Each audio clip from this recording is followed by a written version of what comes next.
வணக்கம் நண்பர்களே, நீங்கள் பார்த்து கொண்டு இருப்பது உங்கள் குங்குமம் ரிவ்யூ. சரி வாங்க வீடியோக்குள்ளே போய் என்ன நடக்க போகுது அப்படின்னு சொல்லிட்டு பார்த்தீங்கன்னா, கரெக்டாக நம்ம இலக்கியா இருக்காங்களா, எவ்வளோ நேரம்டா என்னையும் சீண்டுவீங்க, எப்போ பார்த்தாலும் என்னவே அப்படியே சும்மா நொச்சு நல்லா முட்டுற மாதிரி நொச்சுனே இருக்கிறீங்க. நான் அப்படி என்ன பண்ணேன், வீட்டுக்கு போனேன், ஆனால் எதுக்கு போனேன், என்ன பண்ணேன், ஏது பண்ணேன்னு ஒரு விஷயம் உங்களுக்கு தெரியுமா?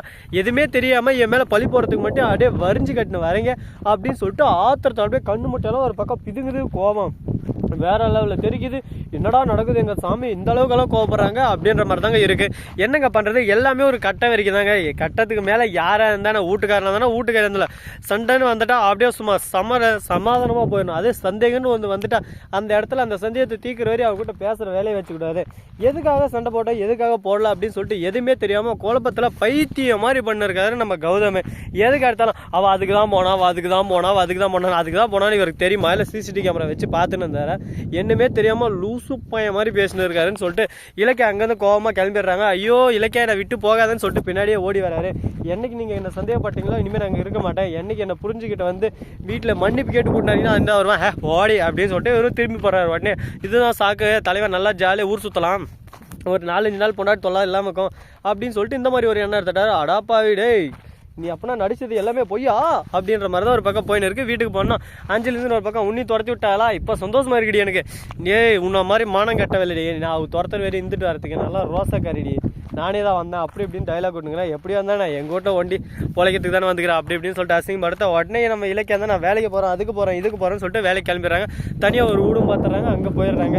அவங்க போய் பார்க்கணும், சந்தோஷம் சந்தோஷம் வாழ்க்கையில் இல்லை வரை அப்படின்னு சொல்லிட்டு பாடின ஒரு பக்கம் நம்ம தலைவன் வேற லெவலில் வசந்த ஒரு பக்கம் வேலைக்கு போயிட்டு சம்பளம் வாங்கிட்டான். அக்கா இப்போதான் எனக்கு 1 லட்ச ரூபா சம்பளம் ஆச்சு, 3 மாதம் சம்பளம்னு சொல்லிட்டு சூப்பராடே அப்படின்னு சொல்லிட்டு இவங்க கிட்ட இனிமேல் திட்டு வேணாம் வாங்கக்கா, என் கம்பெனிலேயே எனக்கு கோட்டர்ஸ் மாதிரி ஒன்று தந்துக்கிறாங்க, அதிலே போய் ஸ்டே பண்ணிடலாம் சொல்லிட்டு அங்கே போய் பார்த்தா அருமையாக இருக்குது, வேறு லெவலு.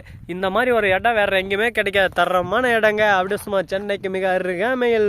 இந்த பக்கம் பார்த்தா ஏரோப்ளைன் ஹெலிகாப்டர் ஓடுது, இந்த பக்கம் பார்த்தா ஸ்கூல் ஓடுது, இந்த பக்கம் பார்த்தா காவேரி தண்ணி ஓடுது, அப்படியே சும்மா அது ஓடுது, இது ஓட கோவம் ஓடுது, அப்படியே சும்மா பில்டப்பை பார்க்கணுமே அடிச்சு தாறு கலப்புறாங்க.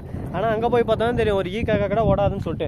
சரி இப்படியெல்லாம் ஒரு பக்கம் போயின்னு இருக்குது. அதே சமயத்தில் மறுபக்கம் என்ன நடக்குதுன்னு சொல்லிட்டு பார்த்தீங்கன்னா, கரெக்டாக நம்ம எஸ்எஸ்கே இருக்கால, அவன் வந்து அஞ்சலியை பார்த்து போய் கேட்டான் பார்த்தியா ஒரு கேள்வி. இந்த கேள்விக்கு அப்புறம் அஞ்சலி உயிரோடு இருப்பா, எப்போ அது 2 கோடி கொஞ்சம் மனமா அனுச்சாச்சு இருக்காமா, போய் 1 லட்சம் 2 லட்சம் கேட்டிருந்தா கூட சரி தலைமை ஏதோ ஒன்று யோசிச்சுக்குவான்.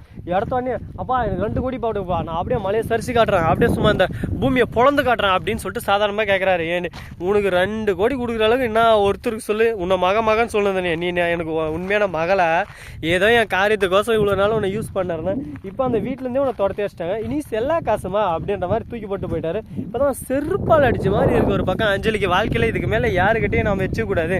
ஒரு தவளை நம்ம இருக்கிறவ இருந்தால் நம்மளுக்கு மரியாதை, அது இல்லைன்னா அடுத்த செகண்டே நம்மளை இந்த உற்சாகத்தை தூக்கி போட்டு போயிட்டுருவாங்க அப்படின்றது நல்லாவே புரிய வந்திருக்கு.